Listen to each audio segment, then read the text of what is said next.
Dude, it was a rough week for indie brands.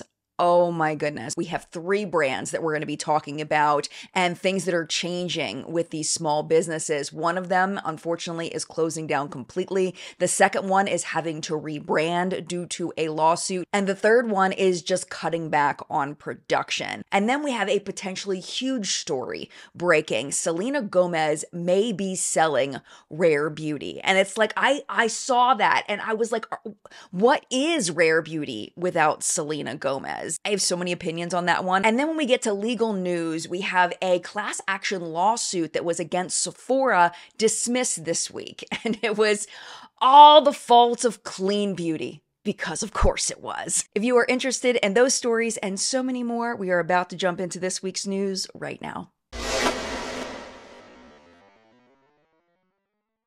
Hello, my friend. Welcome back to What's Up in Makeup, where we talk about everything that happened in the beauty space all in one place. I have all the beauty news for you of everything that went down. If you are new here, hi. This channel is called JENLUV. My name is Jen, and I hope that if you enjoy what you see, you will consider subscribing. And whether you're new or you've been here for a while, thank you for watching, and please hit that thumbs up button if you enjoy. And with that being said, let us jump into this indie brand news because, dude, I was so sad. I was so sad about this first one, JENLUV Beauty, which you may or may not have heard of if you've been around for a while, especially if you are into more dramatic graphic makeup.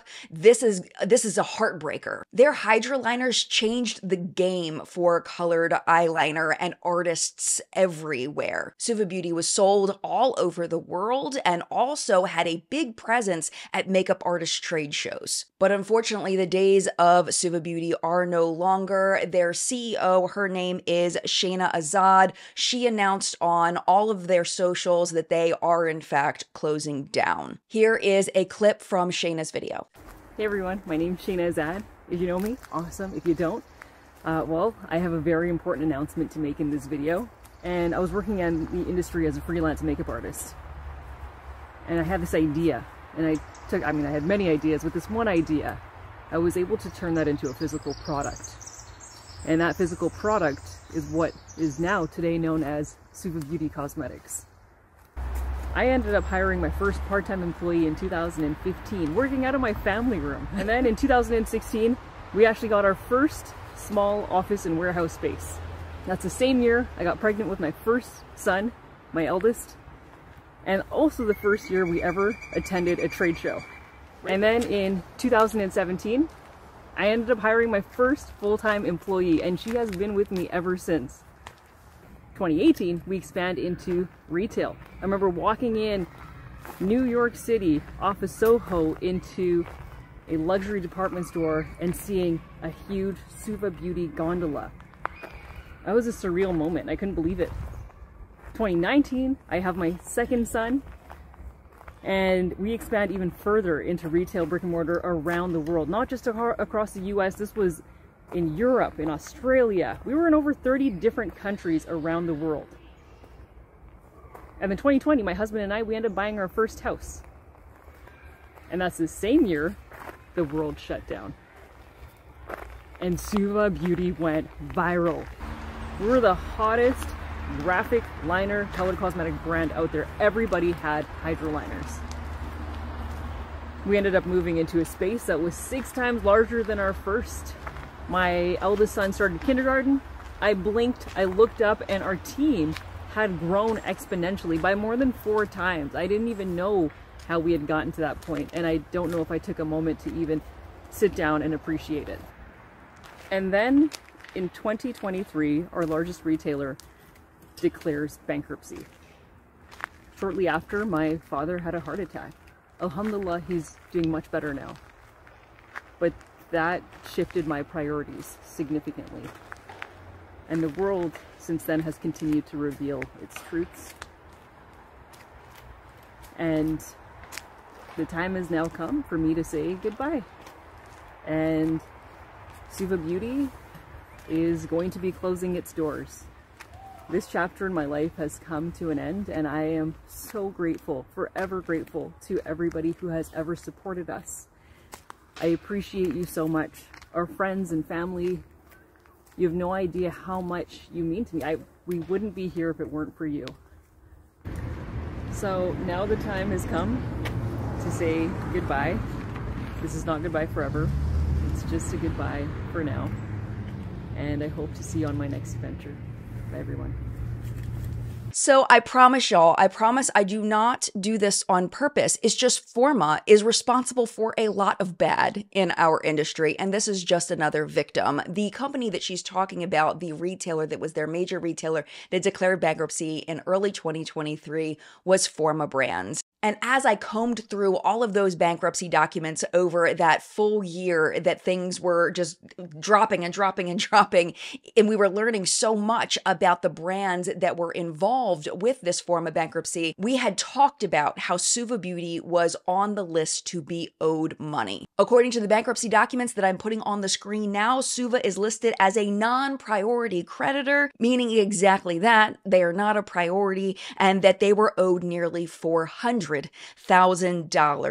And now that the bankruptcy is coming to an end, it looks like Suva Beauty is not ever going to see that $400,000 again. And I think that is the timing for Suva Beauty. Maybe they were waiting to see if maybe there was a chance they would see their money again. But the problem is that Forma was hundreds of millions of dollars in debt. They owed so many people, so many brands, so much money that a lot of the debt, which is the purpose of this bankruptcy, is getting flushed, and it seems like Suva is a victim of that. The next Morphe bankruptcy hearing is scheduled for April 23rd. Of course, I will keep my eye on it. They seem to be getting scheduled and canceled and scheduled and canceled, and this thing is just dragging on with not a whole lot happening other than just tying up a couple of loose ends. But if anything happens, I just know I'm still watching it. I will let you know. And before I leave this, I do want to show you something because this is so freaking weird.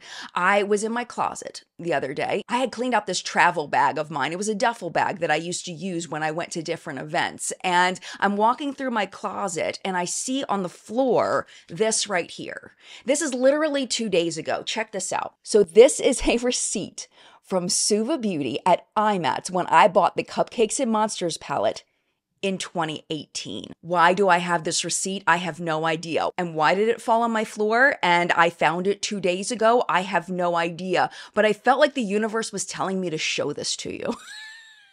Because it's just so freaking weird. And that being said, I just want to say my heart goes out to Shayna and the whole team over at Suva Beauty. I just started following her personal Instagram, so I'll watch and see what her next venture is and make sure that I share it with you. Okay, this next one is a weird one. I left this story, writing the story, with more questions than answers. This has to do with a post that was posted to JD Glow's Instagram a few days ago, talking about how the brand was going to be closing and renaming the brand. Now, when I saw this, I reached out through IGDM to JD Glow, and I have not heard anything back. And I don't know if this was on their Instagram before or if they've just added this, but it says no DM, please email. But at this point, I was just gonna sit down and film, so I did not email them yet, but I will be emailing them and asking them for clarity on some of these things. But so far, they of course haven't responded to my DM because it specifically says that they don't look at their DMs, I guess. I don't know. But anyway, I wanted to let you know I did try to reach out and get more information, and I don't have any extra information. When I do find out, I'll let you know. So this is what we know so far. Let me tell you what we know. The post says, quote, "It saddens us to say we will be closing JD Glow soon and reopening as a new company with a new name. I'm sure you're probably wondering why. We're being sued due to a California Prop 65 violation allegation. We're not supposed to be sued because we are exempt from this on the grounds of us having less than 10 employees. I'm going to explain all this in just a minute. However, we can't fight it in court, so we have to close JD Glow. We can't fight it because we don't have the money to fight it, even though we would win. There's so many layers to this. We're reopening as a new company, but I'm not certain as to how long we would remain open as our new name due to a significant decrease in sales. I'm pretty sure you all have so many questions. Please ask them below and we will answer them here.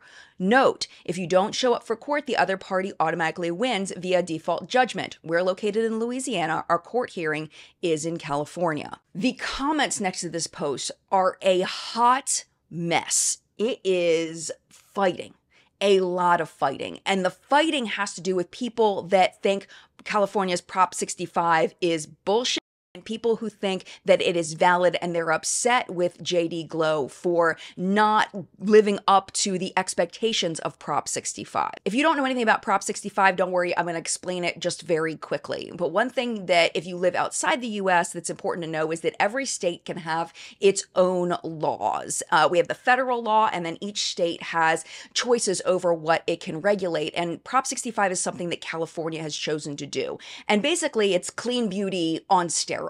It is massive. There are about 900 chemicals on this list that they say are known to cause cancer, birth defects, or other reproductive harm.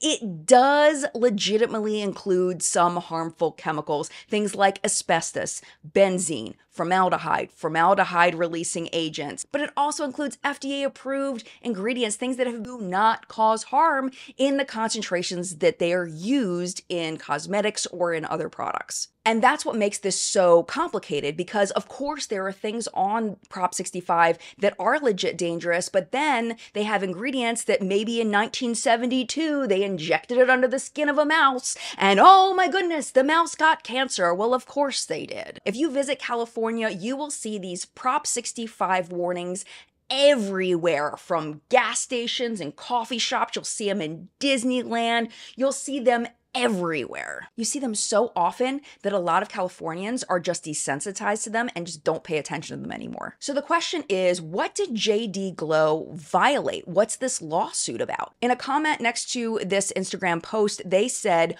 "We are being sued because of titanium dioxide being listed in the ingredients of our spicy loose illuminator. But from here on out, we will do like the big brands and put a warning on everything for California residents. If it's loose, it gets a warning. We're shutting down the business because we can't afford to pay a default judgment." So there's a lot to unpack there. A lot of pieces and a lot of things that need clarity. And it's good to know this in case this happens to another brand. The first question for me was, what is the default judgment? What is this thing that they can't pay? So I found the information on the California Attorney General's government website. This is what they say. Companies found to be in violation of Proposition 65 can be assessed a penalty of up to $2,500 per day for each violation and may be required to pay the plaintiffs attorney fees. Days meaning the number of days that they were found to be in violation of the law. And that's going to be really important in this. The Prop 65 website specifically says what JD Glow had said about the 10 employees. This is what they say. Businesses with less than 10 employees and government agencies are exempt from Prop 65's warning requirements. So what I'm assuming happened is that JD Glow, knowing that they had less than 10 employees, just didn't put the warning on because they felt like they were protected by the law, which they are, but that doesn't mean that somebody can't sue you. Speaking of the people that are suing them, wait till you hear about these people. Because I have an informal degree in Googling, I was able to track down the notice that was sent to JD Glow, and that notice was filed by Internal Law, representing a man named Fred Duran and a company called Environmental Health Advocates, Inc. And if you Google Environmental Health Advocates, guess what you find? I'll tell you what you don't find. You don't find a website where they're just trying to help people. You find lawsuits. Lots and lots of lawsuits. And all of those lawsuits that I saw were against Prop 65 violations. This is literally what this company seems to do. They find people violating Prop 65 and they sue them. I found dozens of lawsuits from this company, including lawsuits against big beauty brands like House Labs by Lady Gaga and Urban Decay. For the House Labs lawsuit and the Urban Decay lawsuit, they were also sued for their use of titanium dioxide in a loose powder product. We actually covered the House Labs lawsuit back in January. That was in What's Up in Makeup. It's the same people. You may be asking, why is this happening? Are they strong advocates for the consumers? You know they're not. You know that you gotta just follow the money. It turns out this is actually a very good way to make money if you win the lawsuits. Supply chain risk management company Z2 Data states, quote, "The plaintiffs, or private enforcers as they are often called, will succeed in their lawsuits and are entitled to 25% of the civil penalties assessed by the court, plus reimbursement for attorney's fees." So basically, in short, it appears that these people are essentially bounty hunters. But there are a couple things here that don't make sense to me, and I want to make sure I clarify and be very clear that that doesn't mean that anything shady is going on JD Glow's part. I'm just missing pieces of the story. So I wanted to share with you some of the questions that I still have, and I am going to reach out to JD Glow through email about this. One thing that I found is that the original complaint was actually filed in January of 2023. So well over a year ago at this point was when they were originally given notice. But then on July 27th of 2023, they actually took the complaint back. There's a filing that says, "Please take notice that Environmental Health Advocates Inc. hereby withdraws its 60-day notice of violation against JD Glow." But then what's so weird is on the same day, it seems like they filed the exact same paperwork all over again. So I have no idea what happened there. The other thing that I noticed is that the product in question, the Spicy Loose Illuminator, it's still for sale on their website. And I don't know if they're limiting it to not shipping that product to California or something, or if they've just been shipping it this whole time for over a year. And according to the court documents, they've been shipping it since 2022. And maybe they're just really afraid of that fine. But how is rebranding going to stop this from going through? I don't understand. The LLC that's being sued for Prop 65 still exists. Just because you change your name doesn't make the brand completely go away, and it doesn't mean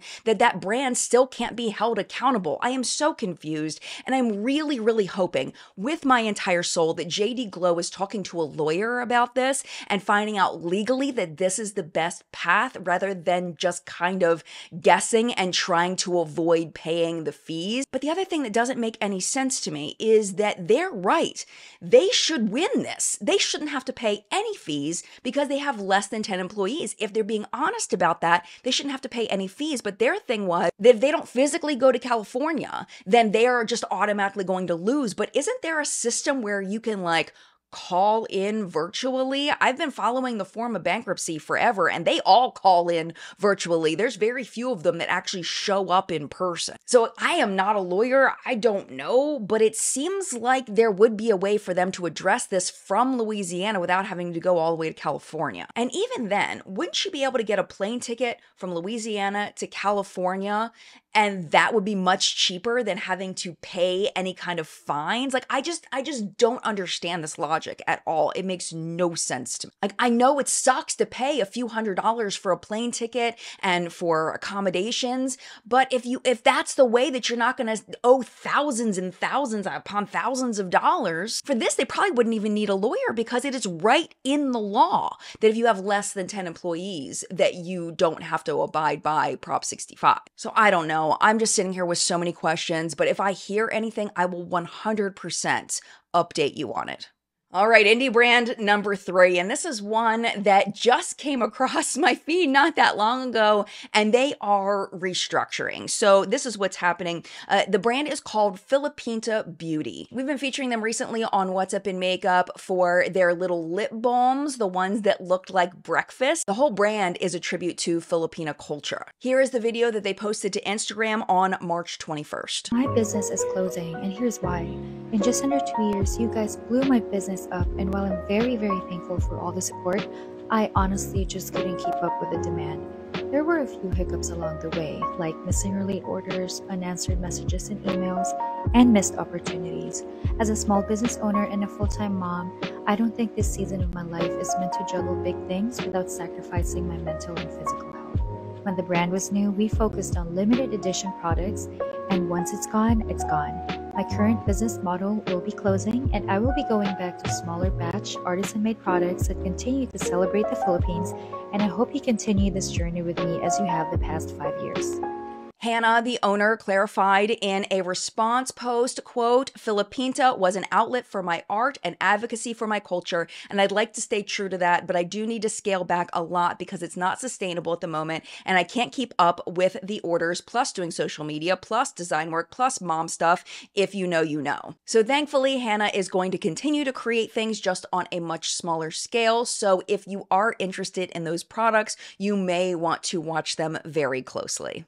Some sad news for Ulta. It turns out their projections, it's not going so well this year for them. Their full year profit forecast fell below Wall Street predictions due to higher supply chain costs and intensified promotions, leading to a 4.5% drop in its shares in extended trading. Other difficulties include customers wary of inflation causing a cutback on discretionary spending, so buying the things you don't necessarily need. And this time, the discounts that they offer, those big sales, don't seem to be helping, which may be one of the reasons why they've changed 21 Days of Beauty to the semi-annual sale. I don't think that helped them, though.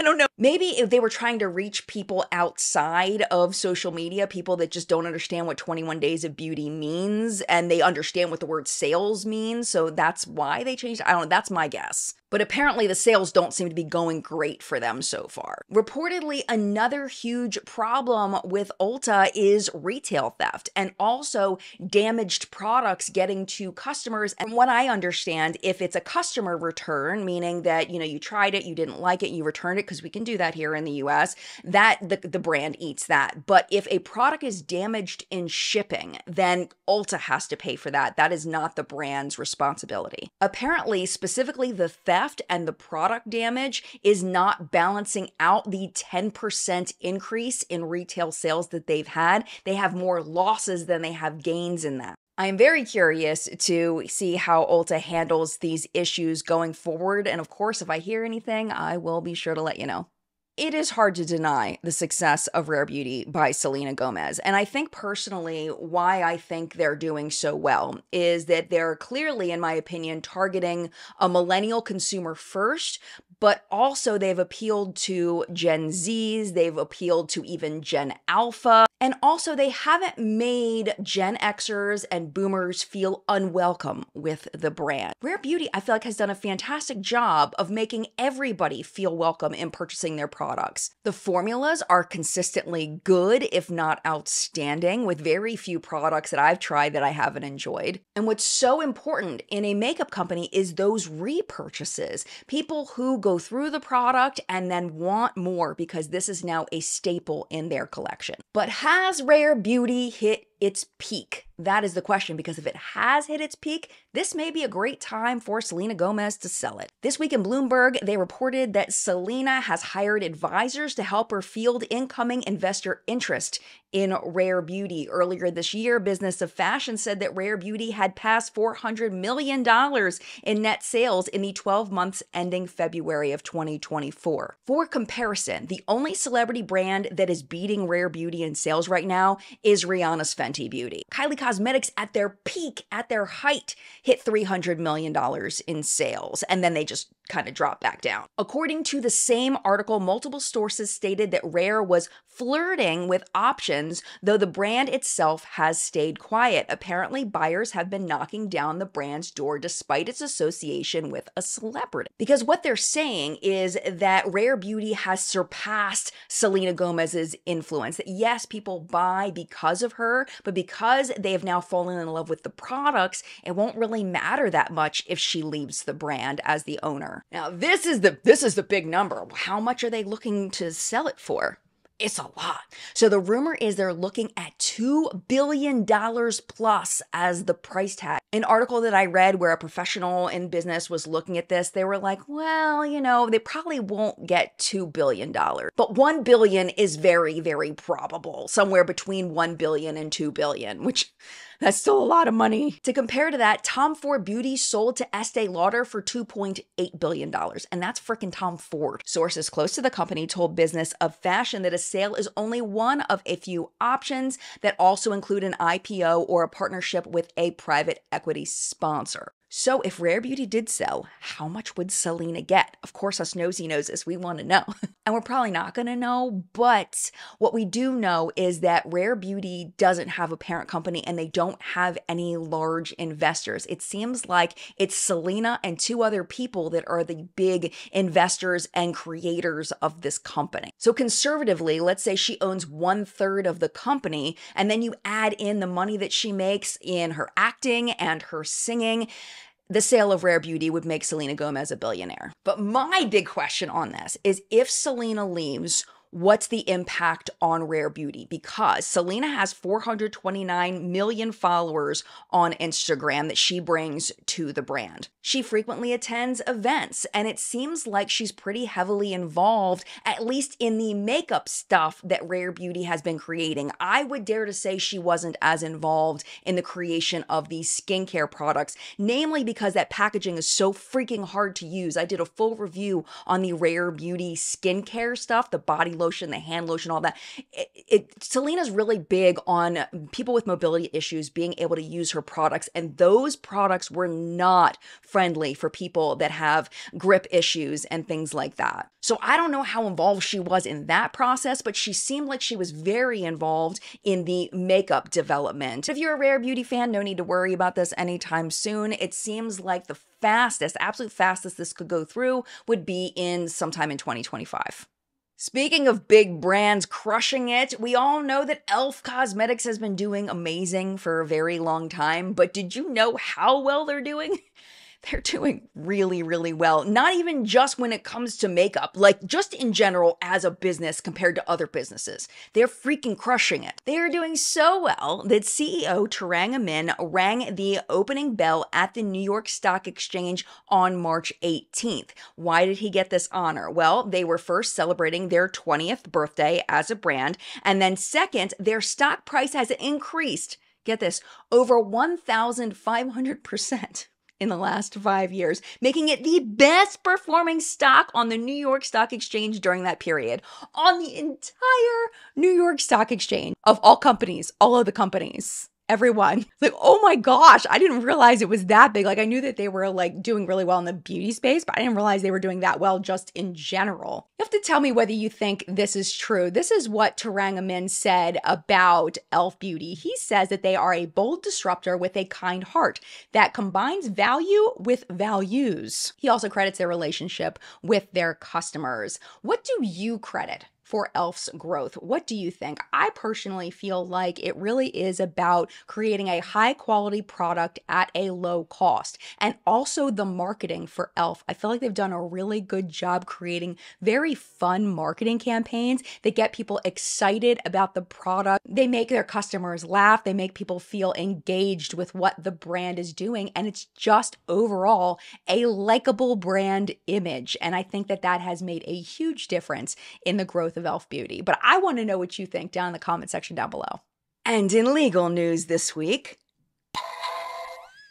how did that sound in the new crispy audio? Hopefully it sounded good. I know we kind of talked a little legal earlier, but there was also business. It was a little bit of a crossover. This one's just legal. And it has to do with clean beauty being a lie. And if you disagree with me, I highly encourage you to watch the video that I put up on Friday about why clean beauty is a lie and why it could actually, truly, really and truly be dangerous for your health. I looked at my analytics on that video, and like 78% of the people that watched that video were already subscribed to my channel. So I know I'm preaching to the choir for the most part on this, but the general public, not so much. The general public truly believes in clean beauty. In that video, we specifically focused on preservative-free cosmetics because that is one that is super duper dangerous, but could also be considered a lie or at least misleading because the term clean is not regulated. There is no overarching definition for clean, and this is causing a lot of problems for consumers and for brands. And the example of this that we're talking about today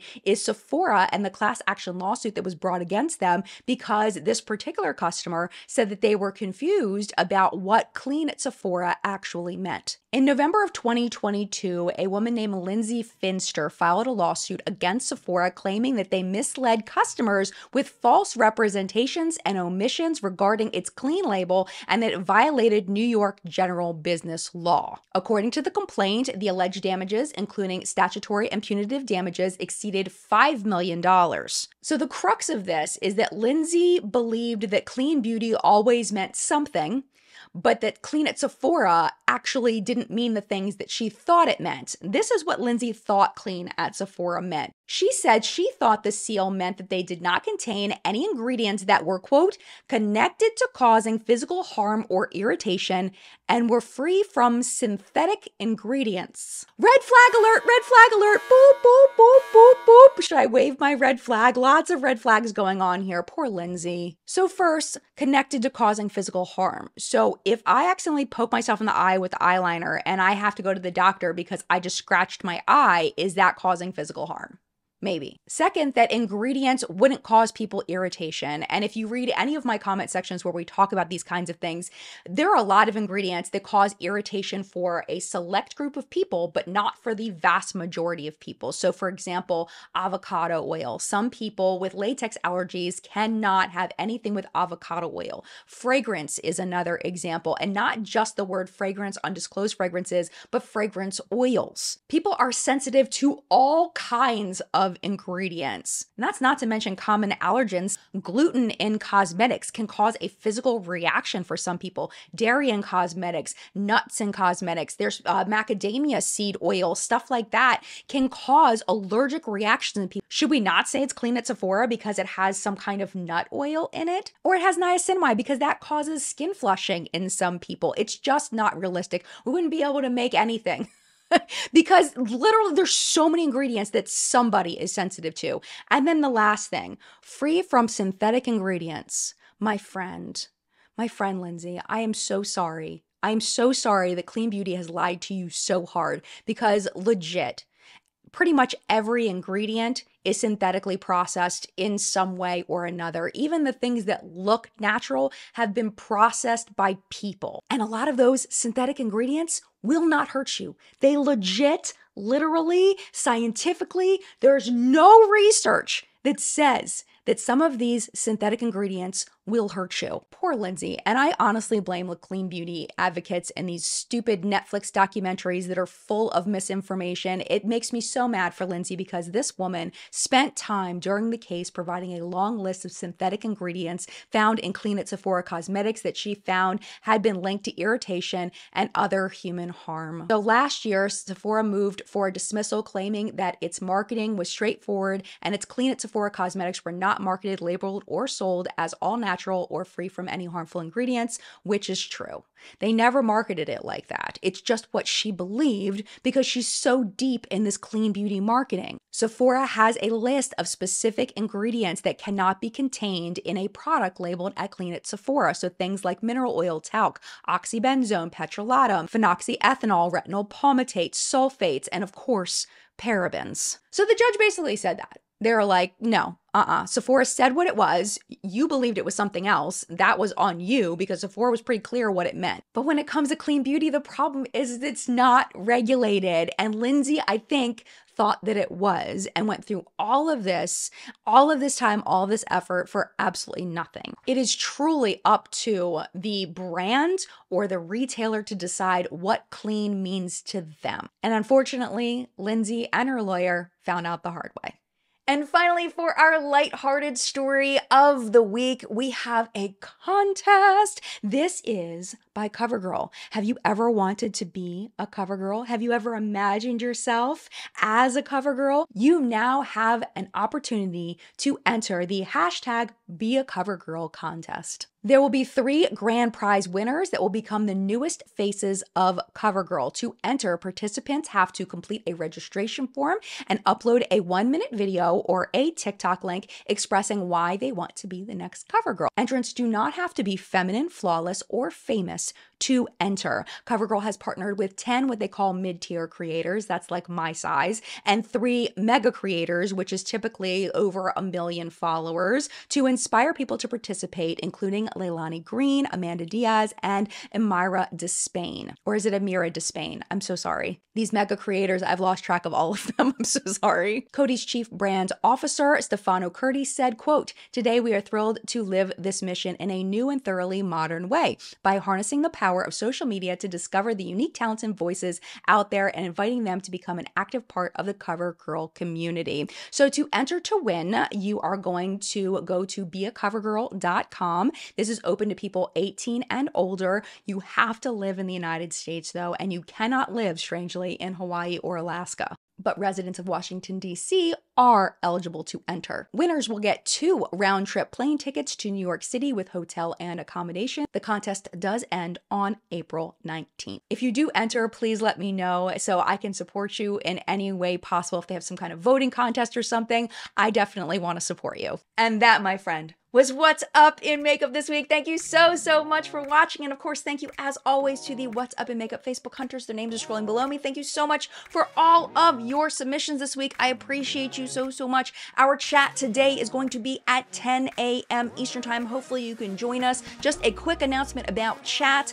This is the last live chat for the next 3 weeks. So we're having chat this week, no chat the next week because it is Easter Sunday. And then the following week, we are not going to have What's Up in Makeup or live chat because the week before that, I am going to Creators and Friends in New Orleans to hang out with 30 other of my fellow creators and create content and all of that stuff. So make sure you're following the Creators and Friends Instagram so you can see who all is attending. I have met some of these people before, and there are some people that I am so excited to meet. And I have other family stuff going on in that I'm flying back super early in the morning because it is my nephew's bar mitzvah that night. It is also my oldest child's 16th birthday, so I have a lot going on. So we're taking that next Sunday off completely. No What's Up in Makeup, no live chat, but I will be back the following week with both What's Up in Makeup and live chat. So if you want to catch a live chat, the one today is the day to do it. And with all of that being said, thank you again so much for watching. I hope you enjoyed this show. If you would like to hang out just a little bit longer, YouTube should be recommending a couple videos for you over here to watch, including last week's episode of What's Up in Makeup Top News will be right down there.